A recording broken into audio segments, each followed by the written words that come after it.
Anxious people make worse relationship choices. And I'm not saying it to judge, but because I've lived it. For a long time, my anxiety drove me into a relationship that made me doubt myself so bad that my self-esteem and self-worth were at rock bottom. But the good part is I am now in very healthy, loving, long-term relationship. And it didn't just happen by luck. It happened because I made intentional choices. Nothing comes to you out of luck. Everything is manifestation of your choices and decisions. So, if you're about to make a relationship official or dating someone or wanting to get in relationship or in the process of attracting someone in your life, these are the things that I want you to do so that you not only get into secure, healthy, long-term relationship, but also you won't settle for anything less.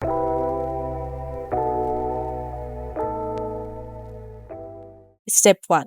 Know yourself. Harsh truth, but being in unhealthy relationship isn't always about another person. Most of the time, it's about you. It's so easy to blame others, to point finger at them, to say they hurt me, they crossed the line, they made me feel worthless. But unless you start taking full responsibility for yourself, you will keep getting stuck in this victim mentality and you will keep repeating this same painful pattern over and over and over and over again. I want you to really think about this. If you truly knew yourself and took full responsibility for yourself, would you tolerate someone mistreating you? Would you stay silent when your boundaries are being crossed? Would you keep chasing people who makes you feel uncertain and unsafe? Probably not. Anxiety thrives in uncertainty. And lots of anxious people suffers not because of others, but because of these crucial things.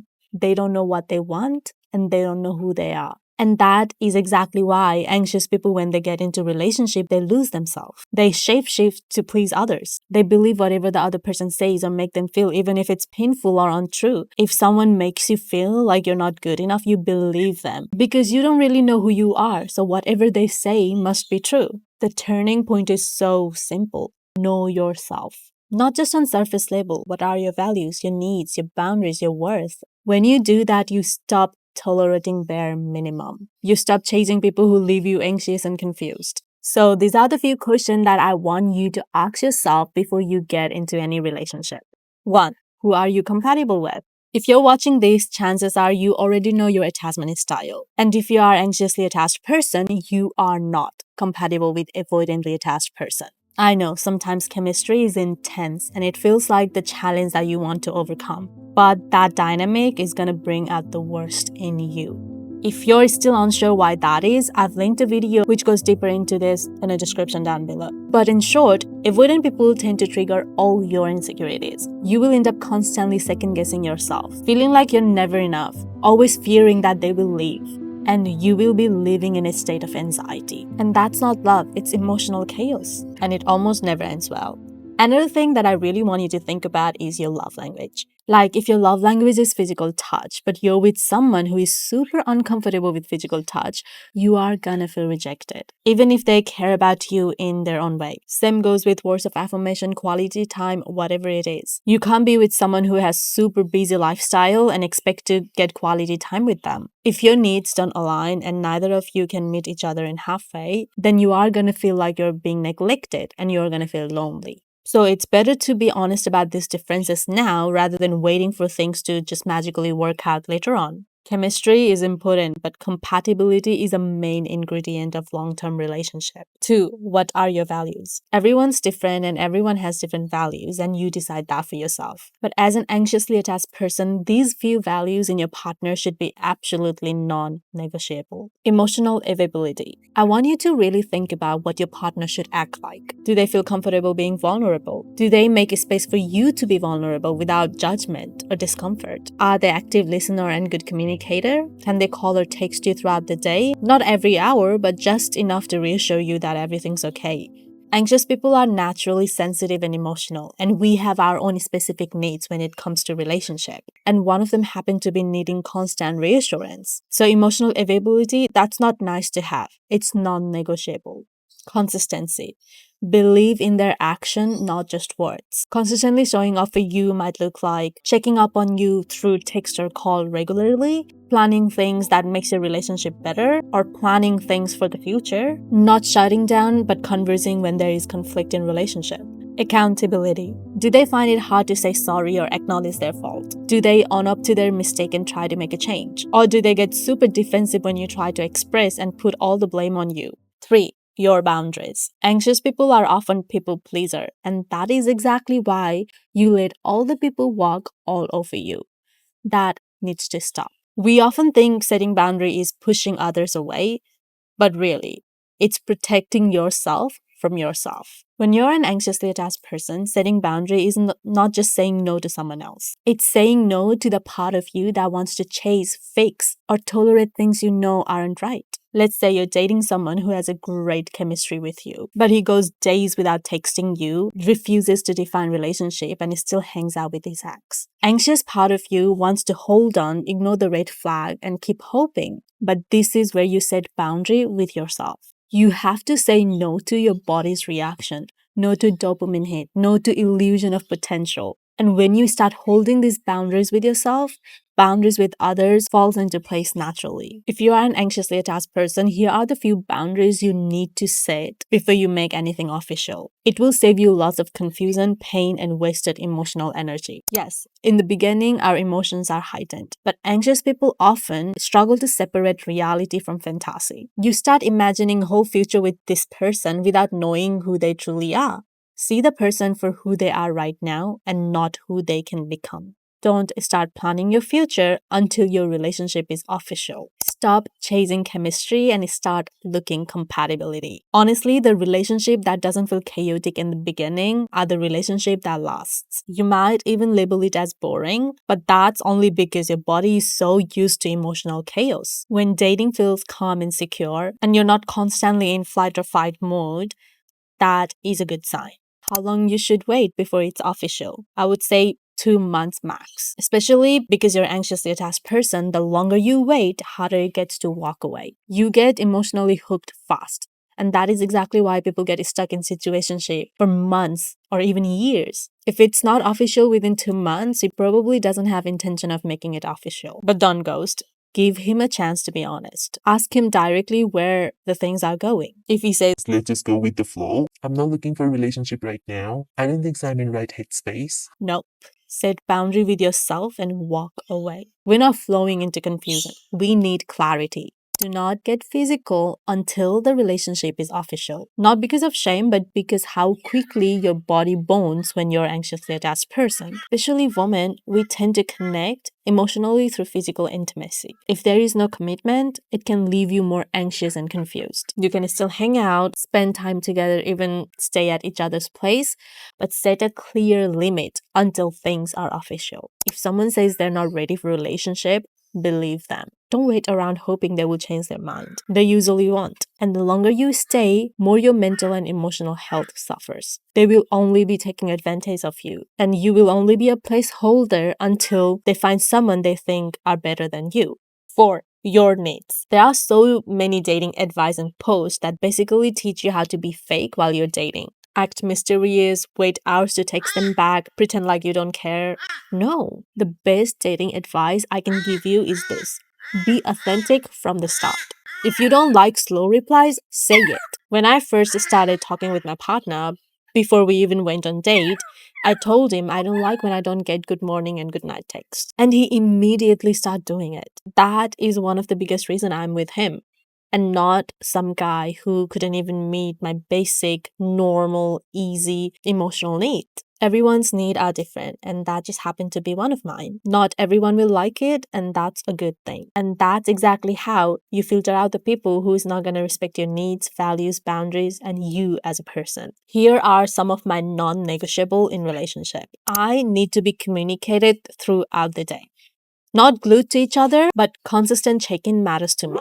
If you're going somewhere or disappearing for a few hours, I need to know. If you're talking with other women, I need to know who and why. If there is nothing to hide, there is no reason not to be open. Calm communication, even on time of conflict, is important to me. I will not tolerate being screamed at, talked down to, or having a vulgar words used against me, no matter the situation. My career is a big part of my life, and there would be time when I need a space to focus, and I need that to be respected. These are my needs. and you might look completely different, and that's okay. But the point is, you need to know what they are. Think about what you actually need in relationship. Think about it, write it down, get clear. Because when you know what you need, you stop settling for less. And obviously, these were very basic need of mine in relationship, but I have more need than that. And that is why don't be afraid to put it on the paper. Make 1 page long, 2 page long. As long as it's not super unrealistic, it's important. Number 5. Do you have energy and time for a relationship? We have mostly talked about what we are looking for in our ideal partner, but do you have a capacity to be that kind of partner too? It's not just about finding a right person. It's about being the right person for yourself and your future partner. Ask yourself, do you have a space in your life right now to truly show up for another person? Can you self-regulate yourself and not always rely on your partner to soothe you? Are you able to love and not just seek it? It's okay if answer is not quiet, because that's self-awareness. And the more you're aware about this, more prepared you will be when the right relationship come along. And if you want to learn about how to self-soothe and self-regulate yourself, I will link the video in description down as well. One thing that I want to say before I finish step 1, and this might probably not something everyone wants to hear, but go on lots of dates. Seriously, don't just go on date with one guy and sit around waiting for him to make it official. Don't wait around to be chosen. Have an option and be the one who chooses. Anxious people struggle with insecurities and limiting belief. Most of us believe we're not good enough, attractive enough, interesting enough. And because of that, you settle. You meet one person that shows little interest in you and you hold on to dear life even if they're not right for you. When I was single, I went on lots of dates because I needed to break a limiting belief that I was not wanted. That belief came from my past experience, especially after dating someone who was avoidant, who made me feel like I was too much or too less. And if you're an anxiously attached person and you've been in relationship with avoidant person, you know how damaging that dynamic can be. It ruins your self-esteem completely. Dating a lot helped me see myself differently. It helped me understand I was not hard to love. I was just trying to be loved by someone who was not right for me. And it helped me figure out what I actually want. I get to experience different personalities, different energies, different dynamics. And I learned what kind of man that I don't want to be with. And more importantly, what kind of man do I want to be with? No matter how many books you read or shows you watch, in my opinion, that kind of clarity only comes from experience. I want to remind you, you're not the one waiting to be picked. You are the one who gets to choose. You are the one who gets to set the standard. Dating isn't just about finding a relationship. It's about finding yourself in the process. It's about self-discovery. Some example of self-discovery. If you have doubt about your appearance, let me tell you, everyone has a type. For example, lots of Asian people don't find me attractive. And that's just something I realized over time. But when I started meeting people outside of that bubble, that belief was completely challenged. Turns out I was not attractive. I just hadn't given myself chance to see the full picture. Another thing that I discovered was it was not that I was not interesting enough. I had just stopped being curious and stopped learning. And of course, when you're not learning or engaging with life, your conversation starts to feel dry. So do what genuinely interests you and be curious about it and learn more about it. It's again a part of self-discovery, knowing what you like and what you are interested in. It could be painting, psychology, history, whatever. When you start learning about things that you care about, you will naturally have things to talk about. And that is one of the way you find who is compatible with you. Not just based on attraction, but based on shared curiosity, energy. And then if someone tells you the date was boring, or if you find the date was boring, then you will know you guys have totally different interests. Hereby, if you think of yourself boring, not interesting, unattractive, or whatever the limiting belief you have, you're not. You just haven't given yourself experience to prove yourself otherwise. Now, step 2, learn what healthy relationship looks like. I might look really red, or my eyes are watery, or my throat is weird because I'm kind of sick. A lot of time we are so focused on not being abandoned, being good enough, doing everything so someone stays, we forget to ask main question. What does the healthy relationship should be like? What am I looking for from this relationship? And no, just someone who won't leave isn't enough. You deserve more than just not being left behind. Start with these few questions. What makes me feel emotionally safe? What kind of communication makes me feel connected? Can I be my full, messy, growing self and still feel loved? Do I feel calm and secure in this relationship, or am I constantly anxious and confused? This is how I would define healthy relationship, just to give you an idea. 1. It's consistent. You don't have to wonder where you stand. 2. It's safe. You don't feel judged. You feel emotionally held. 3. It's communicative. Even when things are hard, you talk through it. 4. It's respectful of your time, your boundaries, your needs, and you. 5. It's supportive. Your growth is encouraged, not threatened. 6. It's mutual. Love, energy, and effort, they all flows both ways. 7. Most importantly, it feels peaceful. You're not walking on eggshell. You're not chasing validation. You're not constantly fearing good thing disappearing. And if you have never seen that kind of love before, you will have to define it for yourself. Constantly remind yourself of the points that I talked about. Watch lots of videos that talks about how healthy relationship looks like. And keep reminding yourself that is what healthy relationship looks like. You can't wait to feel secure by accident. You have to know what secure love looks like, so you can recognize it and choose it when it shows up. Stop settling for survival mode love. Finally, step 3, define your deal breaker. So we've talked about the boundaries you need to set with yourself. Now let's talk about the deal breakers. Deal breakers are a little different. These are non-negotiable boundaries you set in relationship. This can be before you get into relationship, while you're dating, or after you got into relationship. If they're crossed, you walk away. You cannot convince yourself to stay if any of these things happens. Here are some examples of deal breakers. At least these are my deal breakers. 1. Very obvious one, cheating in any form. This could be any form of emotional cheating. Texting someone in secret, hiding conversation, forming intimacy outside of your relationship. You get to define what cheating looks like for you. If something feels off, don't gaslight yourself into staying. 2. Aggressive behavior. Yelling, breaking things, slamming doors, using threats to control you. They're not just bad moments. They are huge red flags. If someone cannot control these things and tries to harm you because they are going through something emotional, how does that make sense? Are you going to hit that person when you're feeling shitty? No, that's just a sign of being an abusive person. These are the early signs of abuse, and trust me, they do not get better with time. Set the tone from the start. One sign of aggression or control is one too many. And I'm saying this because anxious people are the one who gets into abusive relationship the most. 3. Verbal abuse, even jokingly. Name calling, sarcasm that cuts, or screaming during conversation. These behaviors erode self-worth, especially when you're an anxiously attached person, because you already overanalyze everything and blame yourself for it. And also, it is a sign of DV. At the end of the day, it all comes down to you can't expect a healthy, secure relationship if you're not clear about what you want and who you are. If you have an anxiously attachment style, it's so easy to get caught up in emotional chaos and tolerate unacceptable behavior. But you don't need to keep repeating these same painful patterns. Know your worth, set boundaries, and be clear. And don't settle for anyone who makes you feel anxious, confused, and unsafe. You deserve someone who is communicative, shows up consistently, and respects you, not just in words, but in action.